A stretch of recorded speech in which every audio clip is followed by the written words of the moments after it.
जिन्होंने परमात्मा प्यार की अनुभूति द्वारा अपने जीवन गुलशन को महकाया है। तूफानों को तोहफा बना सदा उमंग में उड़ते रहे, जिस राह पर चले सतत मंजिल की ओर बढ़ते रहे। मुश्किलों में कभी हार ना मानी, विजय जिनका जन्म सिद्ध अधिकार रहा। ऐसी महान विभूतियों से आज हमें रूबरू होने का सौभाग्य प्राप्त हो रहा है, अनुभूति द्वारा। तो मुझे कानपुर में आने का सौभाग्य प्राप्त हुआ और वहाँ पर बाबा जिस समय प्रवेश कर रहे थे तो उस समय बहुत भीड़ थी कानपुर में, और मैं बहुत छोटी होने के कारण मुझे एक चबूतरे पे खड़ा कर दिया गया था। मैं वहाँ खड़े खड़े देख रही थी और मुझे ऐसा एहसास हो रहा था कि जैसे कोई हजारों सूर्यों से तेजों में लाइट मेरी तरफ आ रही है और बाबा धीरे धीरे अंदर बढ़ते आ रहे थे, और जैसे मैं बिल्कुल उसमें खो गई थी। वहाँ कहाँ हूँ मैं, कहाँ खड़ी हूँ, कौन है मेरे पास, कोई है या नहीं है, जैसे मेरे को कुछ भी महसूस नहीं हो रहा था। और अंदर बाबा आए, बाबा अंदर आकर के बैठे, बाबा ने सबको दृष्टि दी, मुझे भी दृष्टि दी। उसके बाद बाबा ने क्लास कराई। तो सर्दी के दिन थे और क्लास कराने के बाद बाबा ने सबको टोली अपने हाथ से उठ करके खिलाई। बाबा टोली जब खिला रहे थे तो मैं भी बीच में बैठी हुई थी, काफ़ी लोगों के बीच में थी, दबी हुई सी बैठी हुई थी, भीड़ थी इस कारण से। तो मैंने भी अपना हाथ धीरे से ऐसे बाबा के आगे निकाला और बाबा की तरफ दृष्टि ली कि बाबा मुझे हाथ पे टोली रखे। लेकिन देखने में आया क्या कि बाबा ने टोली तो नहीं रखी, मेरा हाथ पकड़ करके और मेरे शॉल के अंदर कर दिया। मैं समझ नहीं पाई कि ये क्या हुआ, लेकिन बाबा ने धीरे से मेरा ये दूसरा हाथ उठाया अंदर शॉल से ही और धीरे से ऊपर उठा करके मेरे हाथ पे रखा और इस पे टोली रखी और कहा, बच्चे इस हाथ में नहीं, इस हाथ में लेते हैं। और कैसे कह करके प्यार से बाबा ने मेरे सिर के ऊपर हाथ फेरा और जैसे बहुत प्यार भरी और इतनी शक्तिशाली दृष्टि दी कि मेरे सारे रोमांच खड़े हो गए। और जब मैं वो स्मृति आज भी करती हूँ तो लगता है जैसे बाबा मेरे सामने खड़े हैं और मेरे सारे रोमांच खड़े हो जाते हैं और खुशी से दिल भर आता है साकार बाबा के साथ के अनुभव का। इतना बाबा हर कर्म के ऊपर, माना छोटे बच्चे भी उल्टे हाथ में टोली न ले, गलत तरीका ना अपनाएं, तो बाबा हर कर्म के ऊपर अटेंशन खिंचवाते थे, छोटे छोटे बच्चों का भी, और उनके अंदर भी उमंग उत्साह भरते थे। ऐसा साकार बाबा के साथ का मेरा अनुभव है।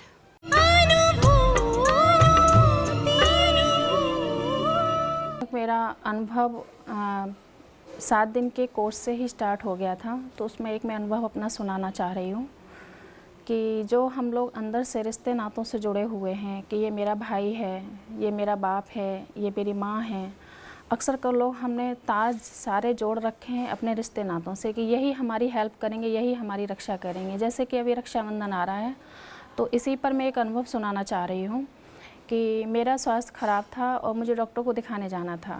यहाँ पीछे विश्व बैंक कॉलोनी में ही रहती थी। इसी सेंटर पर जब मैं योग के लिए बैठी तो बाबा को मैंने जब देखा योग में तो लगा जैसे कि बाबा की आंखों में आंसू हैं। समझ नहीं पा रही थी कि क्या है, क्या डायरेक्शन है। लेकिन मैं यहाँ से उठी, स्टेट बैंक कॉलोनी में जो सेंटर है उस पर मैं योग के लिए बैठी। उसमें भी मुझे यही अनुभूति हुई कि जैसे कि बाबा उदास है, आँख से आंसू हैं, पता नहीं क्या होना है। मैं वहाँ से उठी, डॉक्टर को दिखाया। डॉक्टर से दवा लेने के बाद मार्केट में कुछ शॉपिंग मैंने की। ये शॉपिंग करने के बाद मैं भाई के साथ घर के लिए आ रही थी।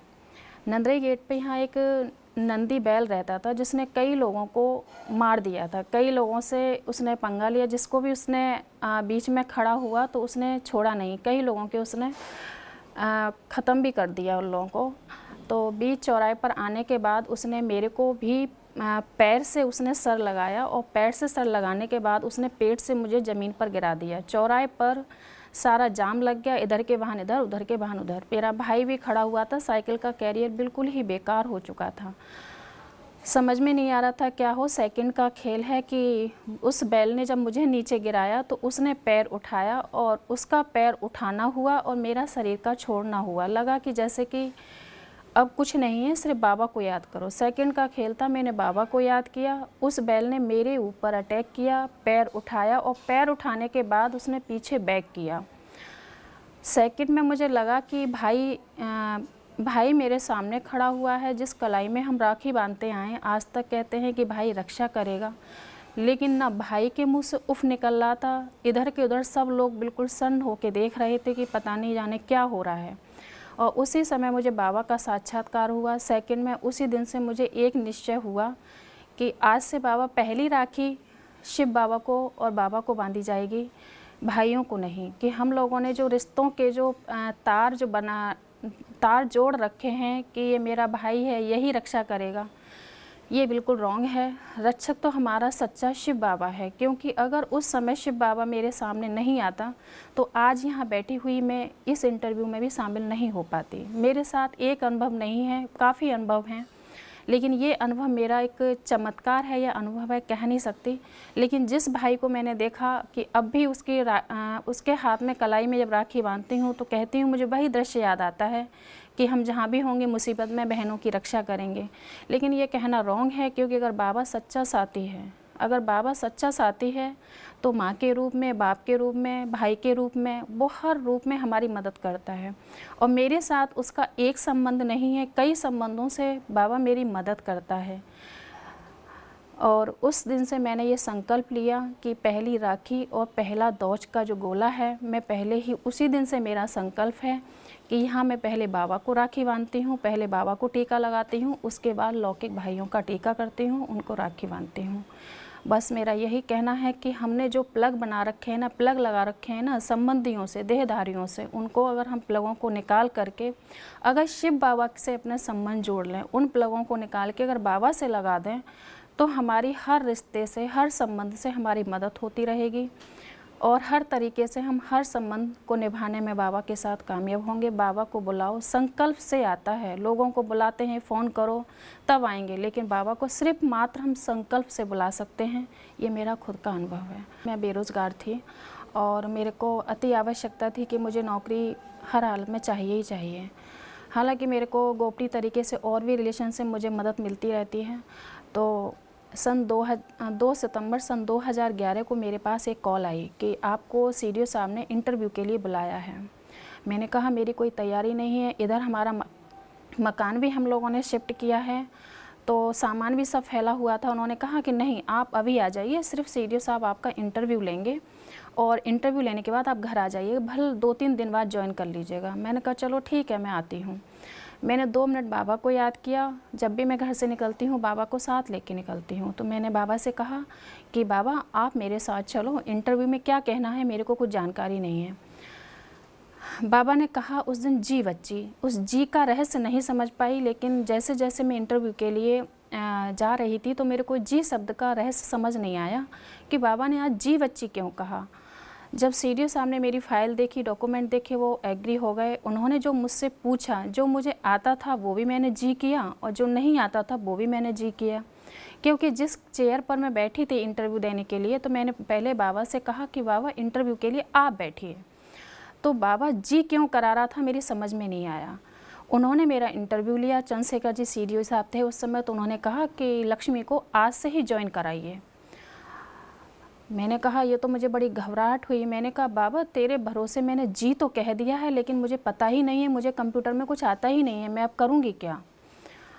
तो जैसे ही मैंने ज्वाइन किया, उन्होंने मेरे से कार्य कराना शुरू किया। तो पहले दिन मैं बहुत परेशान हो गई। मैंने कहा मैं इस काम को कैसे कर पाऊँगी, मुझे कंप्यूटर में कुछ आता ही नहीं है। मैं दूसरे दिन भी गई, फिर मैंने बाबा से कहा बाबा मैं इस काम को झेल नहीं पाऊँगी, आपने जी मुझसे क्यों करवाया, मुझे समझ में नहीं आ रहा। मैंने तो आपके बलबूते पर कह दिया कि जी, हर मामले में इंटरव्यू में जी कह दिया। तीसरे दिन गई, तीसरे दिन भी मैं बहुत परेशान थी। जो मेरे एंटी लोग थे वो सोच रहे थे कि मैडम को हम यहाँ से हटा दें, तो वो भी मेरी हेल्प नहीं कर रहे थे। फिर मैंने सोचा कि अब मैं चौथे दिन से, कल से मैं नहीं आऊँगी, क्योंकि मैं डेली बेसिस पर थी, कोई मेरा वैसे कोई लिखा पढ़त में कुछ डॉक्यूमेंट नहीं था।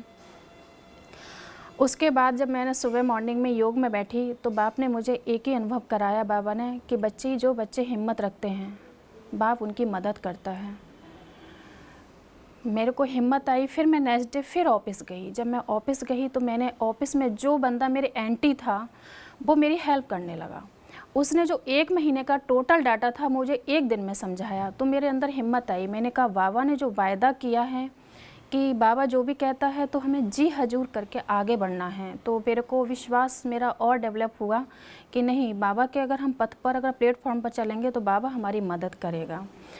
चौथे दिन से मेरे को एक विश्वास जाग गया कि नहीं, अब मैं यहाँ नौकरी कर सकती हूँ जनपद पर।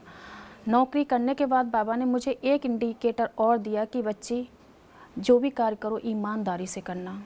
सुबह अमृत वेले के योग में डायरेक्शन मिलते हैं, बाबा को साथ लेके जाती हूँ तो भी बाबा इंडिकेटर करता है। लेकिन अब मुझे सारे समझ आने लगे हैं कि अगर बाबा कुछ हमारे लिए इंडिकेटर संकेत दे रहा है तो वो मदद हमारी भरपूर 100% करेगा, ये मेरा विश्वास है।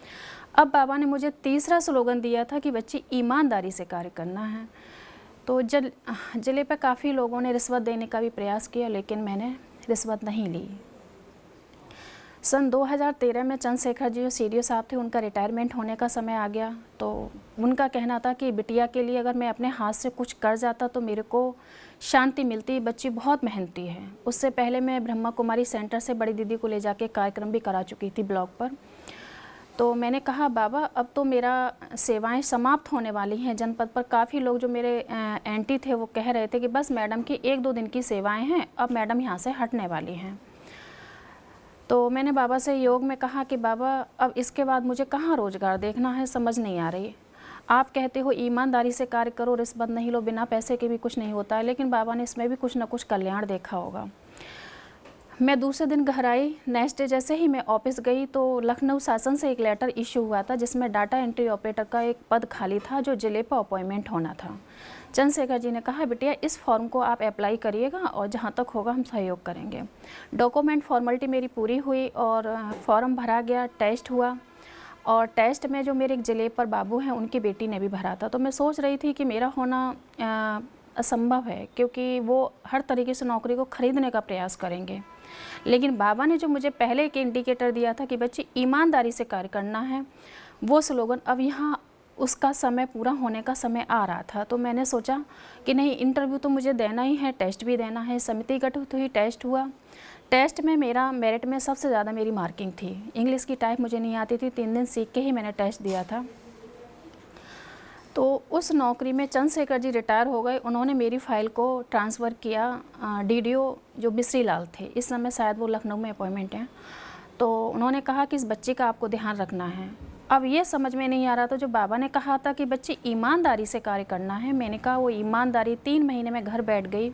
मैंने कहा बाबा, आप ही के प्लेटफॉर्म पर चल रही हूँ कि आपने कहा था कि ईमानदारी से कार्य करना है। आज स्थिति काफ़ी ख़राब हो चुकी है, अब मैं कहाँ जॉब देखूँ। तो उसी समय मेरे पास फिर से एक जिले से कॉल आई कि आप जो है अपने डॉक्यूमेंट लेके और सीधे डीडीओ साहब ने बुलाया है, आप ऑफिस पहुंचिए। मिश्री लाल ने मेरे जॉइनिंग कराई, लेकिन वंडरफुल है जो बाबा ने कहा था कि बच्ची ईमानदारी से कार्य करना है।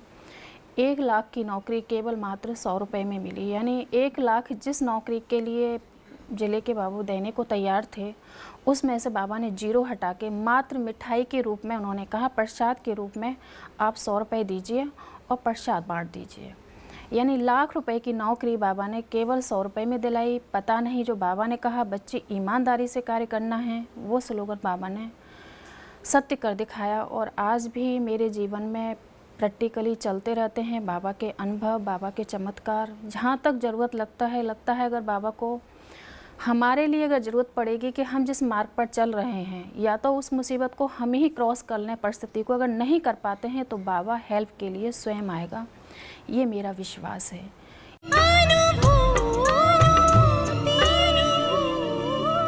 मैं जब इस ज्ञान में आया तो उस समय का एक अनुभव सुनाना चाहता हूँ आपको। मैं 120 नंबर की तंबाकू का पान और विल फिल्टर की सिगरेट, ये दोनों लेने का आदी था। करीबन 20-25 साल से रेगुलर ले रहा था। 3-4 सिगरेट की डिब्बी और कम 15-20 पान दिन भर में हो जाते थे।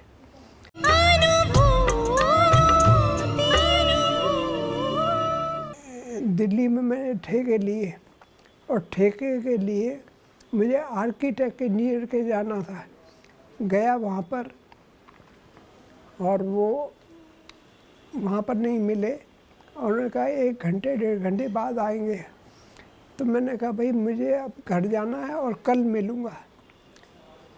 तो उन्होंने कहा आप रुक लें तो बढ़िया है। खैर मैं आया नीचे बस पकड़ने के लिए, सामने देखा एक राजयोग प्रदर्शनी लग रही है।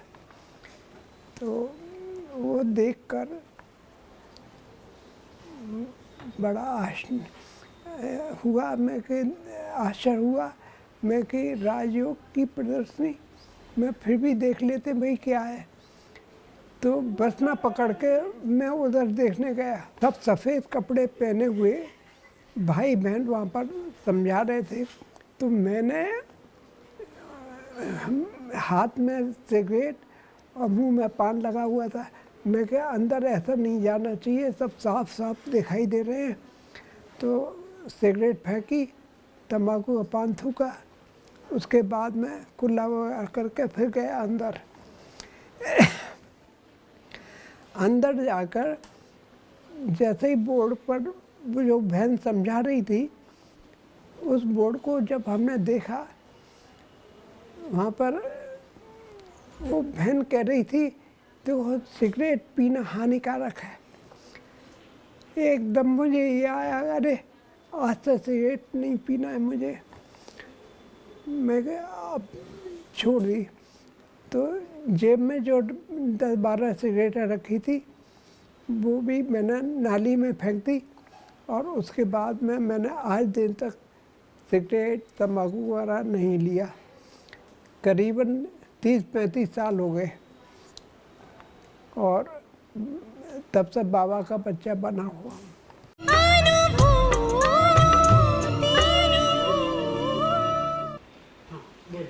मैं इससे पूर्व में कृषि विभाग में कार्यरत रहा और जब यहाँ पर मैं कासगंज में विषय विशेषज्ञ के रूप में था तो यहाँ किसान सशक्तिकरण कार्यक्रम के अंतर्गत मुझे इस ईश्वरीय विश्वविद्यालय से निमंत्रण प्राप्त हुआ था। मैंने इसमें भाग लिया था।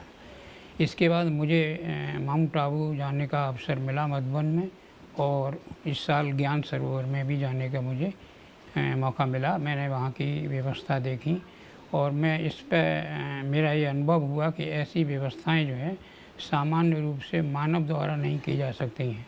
ये एक ईश्वरीय व्यवस्थाएं हैं, इससे मैं काफ़ी प्रभावित हुआ।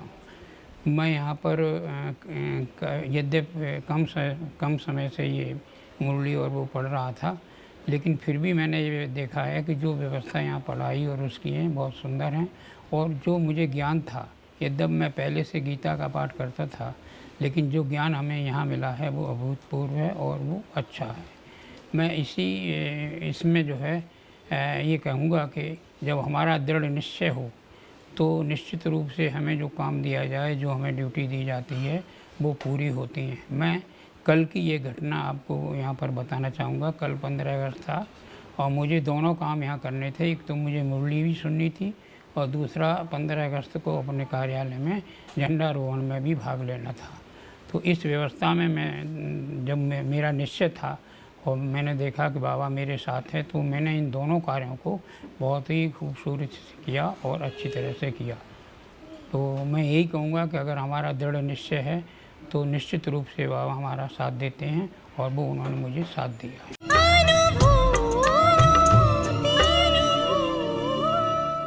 जब भी चलता हूँ घर से, मैं बाबा को अपने साथ लेकर चलता हूँ। एक बार मैं लखनऊ से वापस हो रहा था, रात की ट्रेन थी, बरेली पर आया और सबसे पिछले डिब्बे में था। तो अंधेरा भी था, गाड़ी थोड़ी देर रुकी और चली। जैसे ही मैं प्लेटफार्म पर उतरना चाहा तो प्लेटफार्म था नहीं, मैं नीचे गिरा और मेरे मुंह से निकला मेरा बाबा और मैं गाड़ी के नीचे चला गया। अब मुझे वहाँ पर ये अनुभव हुआ कि मुझे किसी ने ऐसे दबा रखा है कि बच्चे चिंता न करो। और पूरी गाड़ी जब निकल गई तब मैं उठा तो देखा मेरे छोटी सी चोट थी और फिर मैं चला। मैंने अपनी गाड़ी कासगंज के लिए पकड़ी और आया। जब से मुझे बार बार यहाँ बाबा की सेवाएं मिली, मैंने कई साइकिलें यात्राएं भी की और आज भी मैं जब तक 25-30 किलोमीटर साइकिल नहीं चला लेता या कहीं सेवा नहीं कर लेता तब तक मुझे खाना पीना अच्छा नहीं लगता है। पहली बार मुझे मधुबन में जाने का भी चांस मिला और मधुबन में जाकर मैंने वहाँ देखा तो मुझे बहुत अच्छा लगा। सर्वप्रथम मुझे भंडारे में ड्यूटी मिली और भंडारे की सेवा करने में मुझे बहुत ही अपने को गौरवान्वित समझा मैंने, और आज भी मैं चल रहा हूँ सेवा में। अभी जून की बात है, मेरा एक केस भी चल रहा है और चलते चलते मैं सुप्रीम कोर्ट से भी हारा और फिर राष्ट्रपति के यहाँ से अब शासन में लौट के आया है। तो हमारी अरुणा दीदी ने कहा कि भाई जी अब इस केस को आप बाबा पर छोड़ दें। मैंने कहा दीदी अगर बाबा पर न छोड़ा होता तो अब तक हार्ट फेल होके मैं ऊपर चला गया होता। अब उसी दिन मुझे एक पत्रिका मिली तो उसमें स्लोगन आया और मेरा जो खुला वो 11 नंबर पेज ही खुला और उसमें लिखा था कि जीत और हार आपकी सोच पर निर्भर है। मान लो तो हार होगी और ठान लो तो जीत होगी। मैंने दीदी को दिखाया, मैंने दीदी बाबा का स्लोगन तो ये है, और मैंने ठान ली। तो मुझे बाबा की ऐसी कृपा हुई कि जो मेरे लिए जो बुलावा जो जांच अधिकारी नियुक्त हुआ उसने भी मुझे 11 तारीख को ही और 11 बजे ही बुलाया और मेरा वहाँ पर जो भी उन्होंने मेरी साक्षात लिया उसमें मैं कामयाब रहा। मांगे मेरी बहुत थी क्योंकि सच्चाई और सफाई मेरे में है, इसलिए मेरे में कुछ बाबा कुछ न कुछ मुझे रोज़ाना ऐसी ताकत देता है। माया तो बहुत पीछा कर रही है परंतु मैंने कभी हिम्मत नहीं हारी है और हो सकता है बाबा की कृपा हो तो मुझे सफलता अवश्य ही मिलेगी, क्योंकि मैंने अभी सुप्रीम कोर्ट की एक नज़ीर जो काफ़ी दिन से परेशान था और वह मुझे मिल नहीं रही थी और अकस्मात अभी जून में ही आकर वो भी कागज़ मिल गया और उसमें लिखा हुआ है, सुप्रीम कोर्ट का आदेश है कि आप की पेंशन और ग्रेजुटी ये आपकी निजी संपत्ति है और वो मिलेगी। वही मैंने कोर्ट किया है।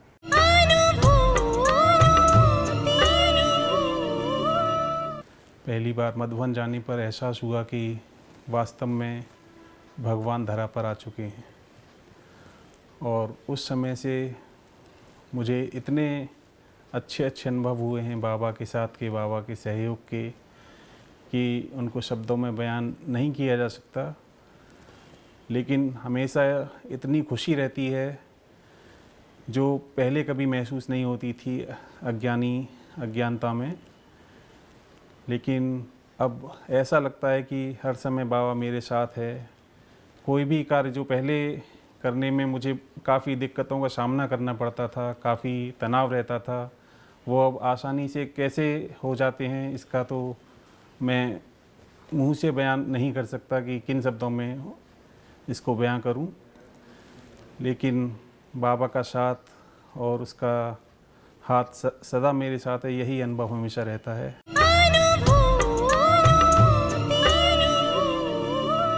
मेरी पत्नी के लिए जब से मैंने पवित्रता की धारणा की उससे पहले इतनी बीमार रहती थी कि बीमारियों की कोई लिस्ट नहीं थी, लेकिन पवित्रता के आधार पर पत्नी को मैंने अपने नज़रों से निरोगी देखा है।